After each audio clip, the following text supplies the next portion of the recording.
Hi, and welcome to the Daily Windups afternoon update for Friday. Currently we have a very strong trough pushing through the Texas Panhandle, Oklahoma, Missouri, Indiana, Ohio. It hasn't moved much since this morning. It's kind of almost stalled. It's still moving, but it's almost stalled. It should get moving again later today. Here's the SPC day one outlook for this afternoon, and here you see we have the slight chance of severe weather ahead of the cold front here in the deep south. Here's the radar image of Houston, Texas. I'm showing this because we've been so dry here lately, and we're getting some rain.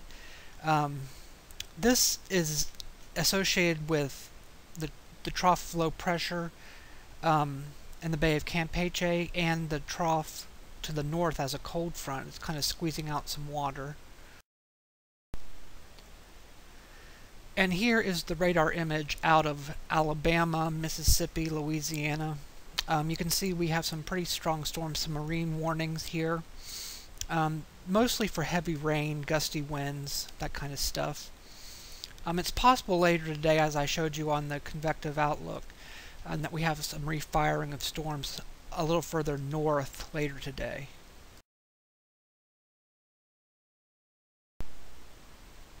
Alright, let's talk about the main story, and this is soon to be revived Tropical Depression 7, or even a tropical storm. Actually, I forgot to see what the name would be. I think it's Helene.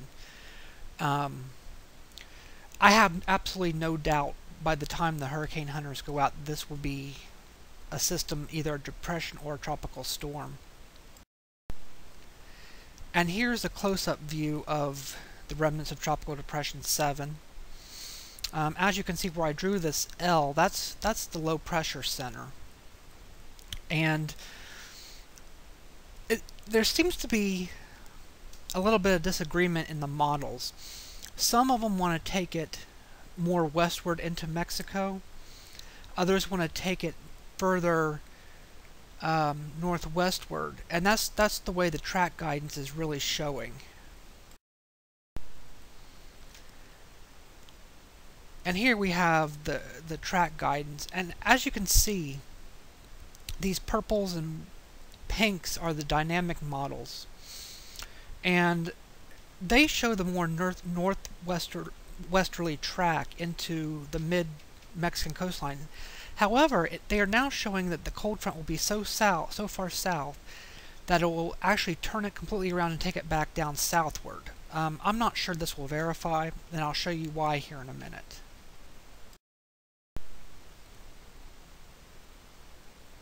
Here is the radar view out of Brownsville. I just wanted to show this because they're starting to see some rain bands here way south of Brownsville. It'll be another day or so before we can get a good picture on the radar imagery of the system. Now this is the 12Z exclusive size estimate, exclusive to the Daily Windup. This is a little late. This is as of 10 a.m. before the center relocated further west, and this intensity is highly dependent on how close to land it gets. Hours 12 through 24, it looks likely that will verify. However, if the system moves over land, the hour 36 and 48 will not happen. If it does stay over water, it's very possible we could get these types of this type of strength. But again, please note it's highly dependent on whether the system remains over water or goes over land. Now here's another view of this system. I drew the two lines that we talked about earlier, and this third line, the top right-hand line that goes all the way into here, this is the 12Z GFS track, basically. And it has it scooting along the coast and going eventually into Louisiana. Now the GFS likes to play little games like this every once in a while, but this just goes to show that this is an evolving situation and it could stay off the coastline and affect Texas. Here's the GFS 72 hours out, the 12Z run, and as you can see there's a lot of moisture along the Texas coast, not quite developed system, but it's going to be wet if the GFS verifies.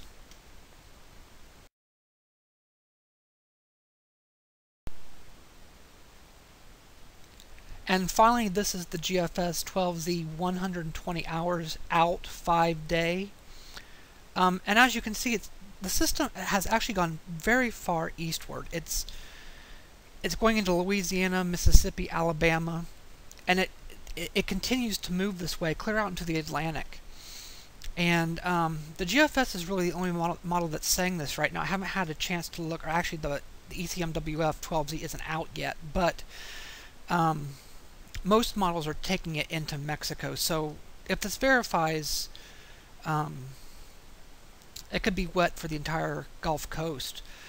Hopefully Texas gets some rain, and Oklahoma and Kansas can get in on it. The one caveat here I have to say is that the system has been progressing more westward than anticipated in the last 6 hours or so, and that's because of a high pressure system that's over the southwest. And we've got to be careful that the trough hopefully will pick it up before it can slip under that high pressure ridge out to the southwest. And if it does that, there's no chance that it will affect Texas. It'll go straight westward into Mexico. But models that, especially the dynamic models, are saying this trough is going to be strong enough to pick it up and bring it northward. So we'll see what happens, and that's all I have for now. Thanks for watching. For the Daily Windup, I'm Donald Flowers.